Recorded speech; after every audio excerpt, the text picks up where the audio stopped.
en el área de, no sé, a lo mejor de violencia, en el área de mujeres, un poco más, más especializado. Entonces, básicamente es como se tendría que saber qué es lo que sabe hacer tu psicólogo forense y por qué es el mejor candidato. Tendrá que ver con la formación académica y tendrá que ver con que su trabajo esté abocado a resolver un conflicto jurídico.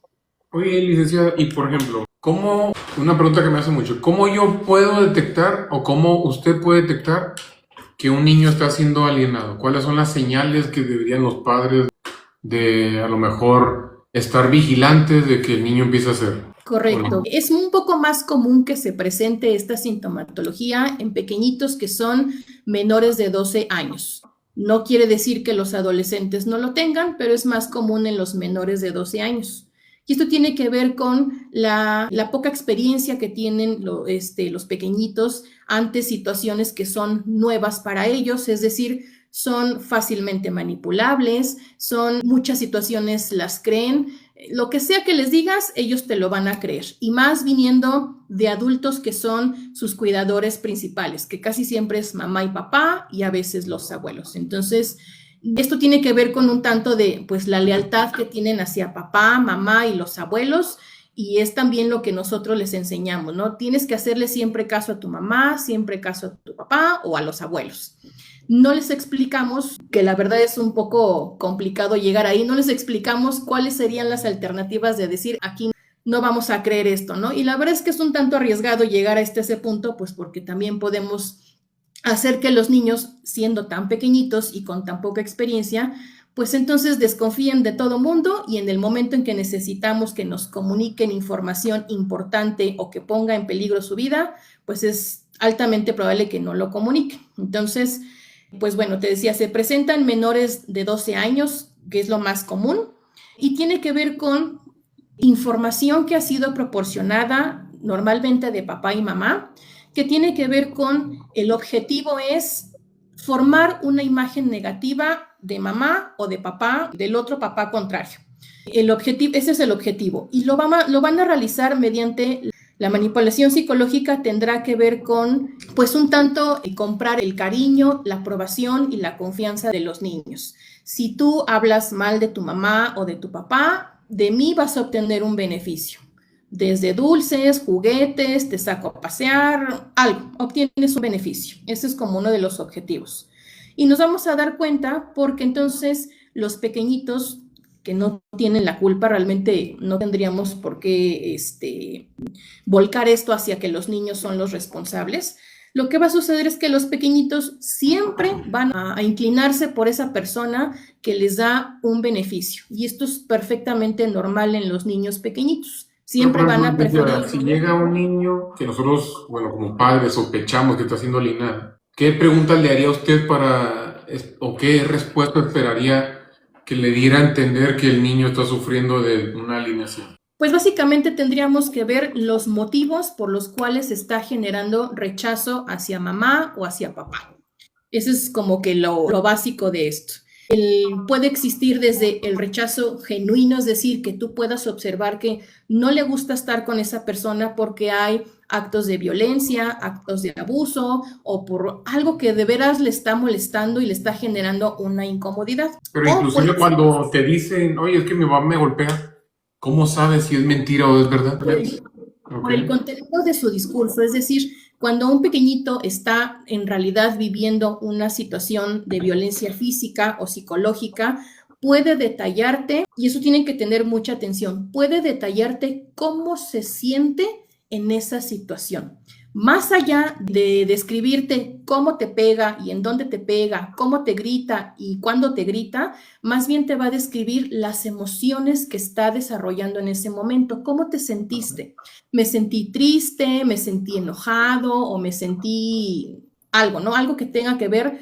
El contenido va a estar mucho más cargado hacia las emociones más que hacia describir las acciones. Eso es como un foquito rojo. O sea, cuando te dicen más cómo los hizo sentir, ¿es que sí fue real? ¿O cuando te dicen, no, me pegó así, de esta forma, es cuando es mentira? ¿Cuál es la que sería la verdadera? No necesariamente es una mentira, y esto tiene que ver también porque Los niños en específico sí tienden a modificar un poco su discurso, podemos llamarlo mentiras, y esto tiene que ver con que en general los niños siempre van a buscar la aprobación de los adultos a su alrededor, y más de los adultos que ellos consideran que son importantes, como mamá, papá, los abuelos, los maestros, o quienes ellos consideran que representan una autoridad, el psicólogo que los está evaluando, a lo mejor el abogado o la abogada de mamá y papá, e incluso los jueces,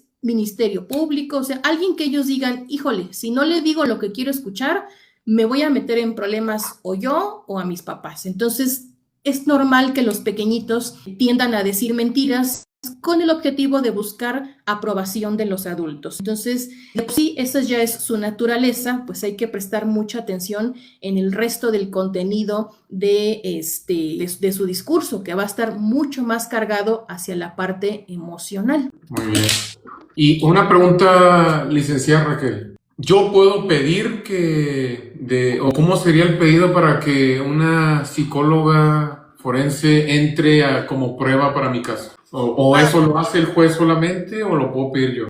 No, eso se solicita directamente al momento de presentar la demanda o de contestar la demanda. Se solicita que se lleve a cabo una valoración psicológica. Primeramente, pues la escucha de menor, más aparte valoración psicológica a las partes y a la menor. Y obviamente se solicita que sea una perito especializada en menores. Lamentablemente, a veces el tribunal, al menos aquí en la Ciudad de México, y creo que la licenciada no me va a dejar mentir, a veces no son peritos especializados los que realizan estas pláticas. A veces lo que el menor dice y es lo que el juez, la apreciación del juez es lo que se estipula en el acta, ¿no? Porque obviamente a esta plática no entran los papás, únicamente entra el menor con el psicólogo, el Ministerio Público y el juez. Y en ocasiones pues se plasma lo que dice el juez. Y aquí yo tengo algunas cuestiones, por ejemplo, con la licenciada, que sí me gustaría a ver si nos pudiera aclarar, porque ¿qué tanta impresión podemos tener psicológicamente de una menor cuando entra a una plática psicológica a hablar con extraños? O sea, yo siempre he defendido esta postura de los niños, ¿no? O sea, si a veces a un niño le cuesta trabajo decirle a su mamá, a su papá lo que tiene, lo que siente, lo que le pasa, pues el llegar con un trío de extraños y decirles, pues a ver, mi mamá me dice esto, mi papá me dice esto, es muy raro, ¿no? Y sobre todo cuando son niños tan pequeños. Otra de las cosas que a veces no se tiene tanta esa interacción, se debería de buscar mucho esa interacción con los niños previo a llevar a cabo estas pláticas, no sé, a lo mejor un juego, a lo mejor con títeres, con muñecos, etcétera, para tratar de ganar la confianza de ese niño. Sin embargo, no lo hacen por falta de tiempo, porque ya se te está encimando otra audiencia, etcétera, ¿no? Y otra de las cosas que a veces, Paco, cuando presentamos, por ejemplo, peritajes externos, a veces el tribunal no los quiere reconocer, a fuerza quieren los peritajes de la Dirección de Psicología del tribunal, pero bueno, al final se pueden pelear porque es un medio de prueba que tú estás presentando, ya sea tanto en materia familiar como en materia penal, es un dato de prueba que el Ministerio Público lo tiene que aceptar. O sea, sí es complicado eso porque tienes a un niño que, como dice usted, tiene que... Ahí te escuchamos bien. Sí, escucha. Usted nos escucha, pero sí, volviendo a lo que decía usted, licenciada, sí eso genera un poco de desconfianza, ¿no? De que, oye, como un niño... O sea, entiendo que los niños que sean extrovertidos pueden llegar a un grado de confianza más rápido, pero un niño que tenga pena y sobre todo Ahora, que te dé el detalle que tú quieres... Claro, ahora fíjate, por ejemplo, me pasó con un chiquito en la fiscalía, lo llevan a hacerle un estudio psicológico, pues de entrada el niño no quiso hablar la primera vez, primero no le quiso hablar al MP, ¿no? Y la verdad es que yo sí después le dije al MP, ¿y cómo quería que hablara el niño? Si para empezar usted tiene una voz así de, a mí me habla, yo hasta diría yo como niño, pues me cuadro, ¿no? De menso te voy a decir algo, ¿no? ¿Por qué? Porque tienes una voz muy fuerte. Segundo, usted no tiene aquí juguetitos para interactuar con ellos. Esa es una parte muy importante, tanto en psicólogo como ministerios públicos que se encargan de llevar a cabo estas investigaciones en menores, ¿no? En delitos contra menores. Y la otra es que, bueno, en esa ocasión el niño no quiso hablar con la psicóloga tampoco, obvio, porque no hay esa interacción o sea, no se dan a la tarea, yo digo, de interactuar primero con el niño, ganarse su confianza. La situación es que después se logró que el niño hablara, ¿no? En otra sesión, en otra cita, perdón, pero el niño llega con unos juguetes y todo el tiempo que estuvo en el dictamen psicológico, el niño estuvo jugando a las luchas, a las guerras, pegando un muñeco contra otro. Y yo después le dije al MP, es que eso es una señal de que el niño está viendo violencia en algún momento en su vida. ¿Con quién? Esa es la parte que ella debería de haber indagado, si con papá o con mamá o en dónde. Y segundo, el menor declaró en el estudio psicológico que la mamá le grita, pero nunca indagó, bueno, ¿y qué te dice tu mamá? ¿Qué te grita? O sea, el hecho de que tú como papá o mamá le grites a un niño es violencia. ¿Por qué? Porque estás generando un sentimiento, una repercusión sentimental en el menor. ¿De qué? No sabemos. Pero aquí, si a nosotros como adultos no nos gusta que nos griten, ahora imagínense a un niño y que un niño llegue con un psicólogo y le diga, es que mi mamá me grita, y el psicólogo pasarlo por alto, ¿no? Y esos son puntos que debemos de tomar nosotros en cuenta en los dictámenes, tanto como abogados, ¿no? Como papás. ¿Por qué? Porque esos son dijéramos, como que los puntitos, las claves de los cuales nosotros como abogados nos podemos agarrar, ¿no? En otra ocasión salió una menor de una plática con el juez, con el MP y con el psicólogo, y le dice a la mamá, mamá, dije todo lo que me dijiste. No, pues de ahí ya, alineación parental. ¿Y ese tipo de cosas lo registra el juez o lo omiten eso? No, porque yo entendería que no, se tiene que guardar todo eso por un escrito, ¿no? ¿O no? sí, Nos no, escucha, es que levantan el acta, levantan el acta. Está fallando ahí el audio. Levantan el acta, sale el menor, obviamente, de esa plática en compañía de la secretaria de acuerdos, de la conciliadora o de cualquier funcionario del tribunal, ajá. Y cuando el menor dice eso, o sea, yo al menos como abogada me acerco con mi cliente a recibir a la menor para que otro familiar se la lleve. Cuando pasa eso, se le dice a la persona que está entregando al menor, quiero que lo certifiques. La menor acaba de decir esto y quiero que lo certifiques. O sea, siempre certificar. Ajá. Otra de las cosas que también luego en audiencias, no falta el que empiezan a insultar a la contraparte, empiezan a decir, eres un hijo de tu quién sabe qué. Quiero que lo certifiques.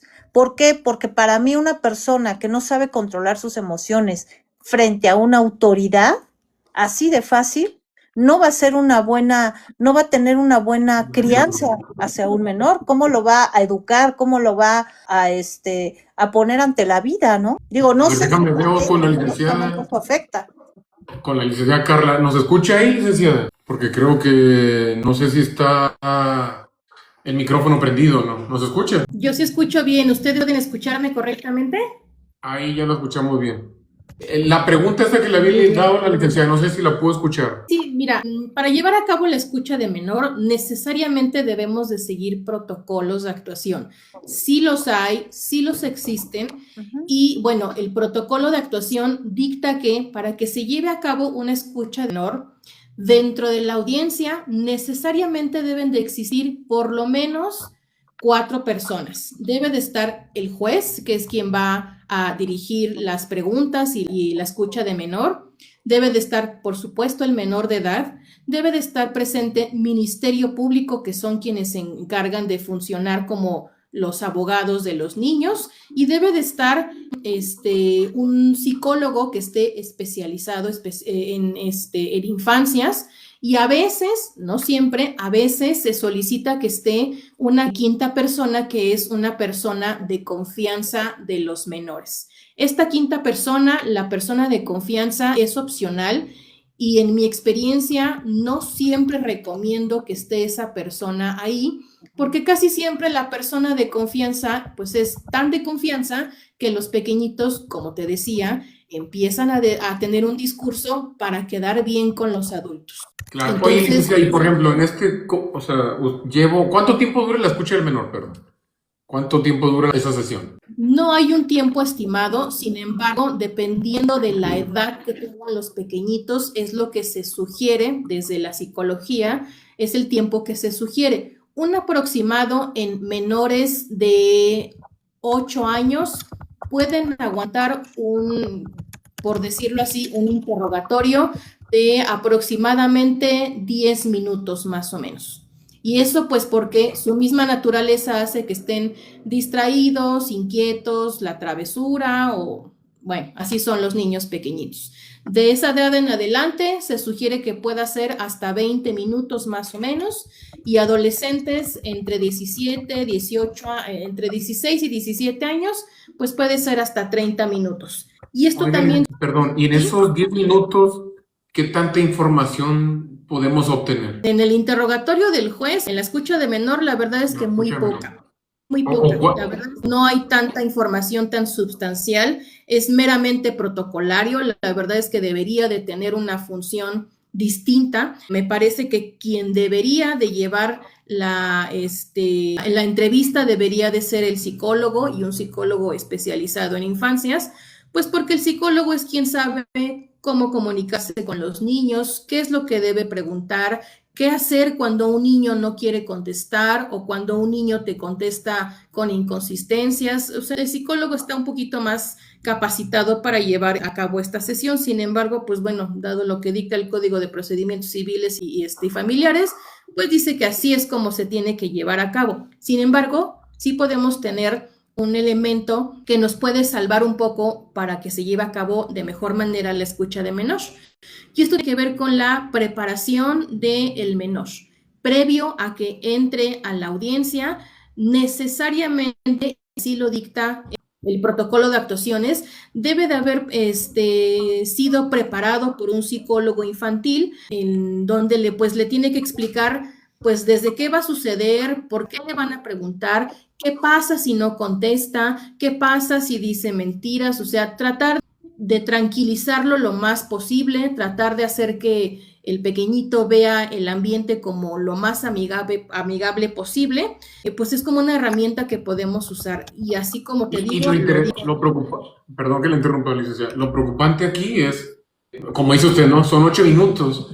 Pero lo que nos han dicho muchos de los colaboradores es que pareciera como que en esos 8 minutos el niño va a decir, mi papá me golpeó y eso es lo que le va a quedar al juez, pues. ¿Y cómo sabemos que es mentira o fue verdad? La verdad es muy difícil que se lleve a cabo una extracción de información lo suficientemente importante en ese lapso tan cortito. Te digo, es meramente protocolario porque así lo marca el Código de Procedimientos familiares, pero en realidad lo que deberían de hacer los juzgadores, un buen juzgador, no es únicamente basarse en la escucha de menor. Un buen juzgador llega a una conclusión de acuerdo a todos los elementos que contiene el expediente, desde el escrito inicial, desde las pruebas que presentan, desde la prueba psicológica, las entrevistas, todo lo que contiene el expediente, eso debería de tomarse en cuenta, no solamente un elemento. Entonces, la forma en la que podemos salvar esta escucha de menor y decir, a ver, a mí el niño me dijo que le pega a su mamá, pero cabe la posibilidad de que me esté diciendo mentiras, pues porque quiere quedar bien conmigo, porque me ve como autoridad, porque los niños tienden a decir mentiras. Entonces, ¿cómo yo juzgador hago para distinguirlo? Hasta que entra el perito a audiencia y se somete al interrogatorio y el contrainterrogatorio. Ahí es donde el juez debería de tener la pericia de preguntarle al psicólogo, ¿qué hago con esta información? Porque yo no soy psicólogo, instrúyanos desde su materia. Y ahí es donde sí deberíamos de apoyarnos del interrogatorio y el contrainterrogatorio para obtener toda esta información que te estoy diciendo. Ya, y dale, licenciada, dale. Oiga, licenciada, yo tengo una duda ahorita con lo que usted está diciendo, porque bueno, sabemos muchas veces que en la práctica, realmente en la práctica no suceden así las cosas en las pláticas de menores. ¿Qué tan conveniente sería, por ejemplo, si yo ofrezco la plática de menor y presento un posible interrogatorio, o sea, para darle como que esa luz al juzgador, ¿no? Decirle, mira, estos son los puntos con los cuales tú puedes pues interrogar al menor, ¿no? Preguntarle, no sé, no, para que no que no suene tan fuerte interrogatorio, ¿no? Sino indagar sobre de estas situaciones que el menor puede estar presentando. Sí, correcto. Mira, pues mira, de los años que tengo de experiencia trabajando para el Tribunal Superior de Justicia del Estado de México, pues bueno, me he dado cuenta que son pocos los abogados que tienen conocimiento de que tienen derecho a incluir esta como guía para que se lleve a cabo desde la evaluación. Son pocos los abogados que tienen este conocimiento, son pocos los que se instruyen e involucran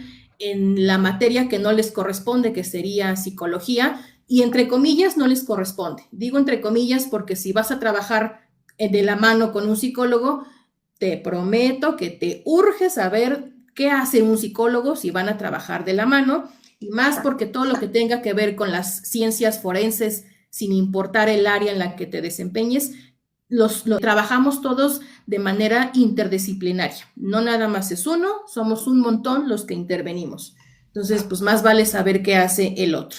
Claro. Entonces, a ver, esta parte me interesó lo que le preguntó la licenciada. O sea, el abogado puede decirle, de recomendarle a usted, oye, pregúntale esto al bebé, al niño. Sí, por supuesto, tienen el derecho de agregar un cuestionario que se utiliza como una guía antes de iniciar la investigación, antes de iniciar la aplicación de pruebas o entrevistas. Esa es como la guía que yo tengo para saber exactamente qué es lo que están buscando, qué quieren saber, qué quieren que se investigue. Sin embargo, pues bueno, de acuerdo a los tiempos procesales, pues un momento en el cual es adecuado presentar este cuestionario, hay un momento en el que tienen la oportunidad de hacerle saber al juez que tienen ciertas inquietudes y que sería importante responderlas mediante la evaluación psicológica. Esto no quiere decir que el cuestionario obligadamente se tenga que contestar. El juez tiene la facultad de decir si admite o no el cuestionario, si lo admite todo o solo 5 preguntas o quita unas cuantas. Él es el que va a determinar si se admite o no el cuestionario. Oiga, licenciada, pero sí, y estoy totalmente de acuerdo ahí con usted, porque al final tampoco puede el juez decirle textualmente las preguntas que hizo la parte actora o la parte demandada, porque ya habría ahí una inducción, ¿no? Pero, por ejemplo, en el Estado de México me ha tocado, yo he litigado en Huixquilucan, principalmente en los juzgados de Los Reyes, de Tecama y en Chalco, asuntos de menores. ¿Y por qué en el Estado de México no les dejan a los papás ni a los abogados ver las pláticas de menores? O sea, es nulo. Según esto las graban, pero no hay acceso y únicamente, y es más, a veces ni siquiera en el acta manifiestan lo que dicen los menores hacia los padres, para no crear un conflicto y agrandar más todavía este conflicto entre papás. Simplemente toman la determinación y se acabó. Aquí en la Ciudad de México sí hay un acta donde sí plasma el juez, ¿no? A través del secretario de acuerdos, qué fue lo que dijo el menor. Y lo interesante aquí, licenciada, perdón, que no te dejan ver el acta, pero el juez te dice, el niño dijo que lo golpeaste, pero tú no supiste qué palabras dijo, cuál fue el contexto de la pregunta, si el juez en realidad indagó, no sabes nada. Disculpa, licenciada.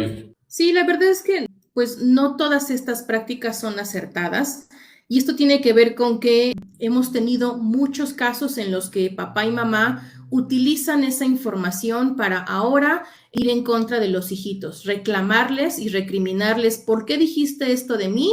Y en la casa, pues nos arreglamos y nos ajustamos cuentas. Entonces, la verdad es que son los menos, son muy poquitos los casos los que tenemos así, pero no tenemos la certeza de saber qué van a hacer los papás con esa información hasta que ya hicieron su grandioso chiste. Entonces, para evitar que lleguemos a ese punto de ¿Cuál va a ser el niño que sí va a ser dañado y cuál no? Mejor todos parejo, nadie tiene acceso a esta información, con el objetivo de que se evite que por ahí tengamos un chiquitín que pueda sufrir de estas amenazas cumplidas. Sin embargo, los abogados sí tienen ciertos elementos jurídicos en los que se pueden amparar y decir, bueno,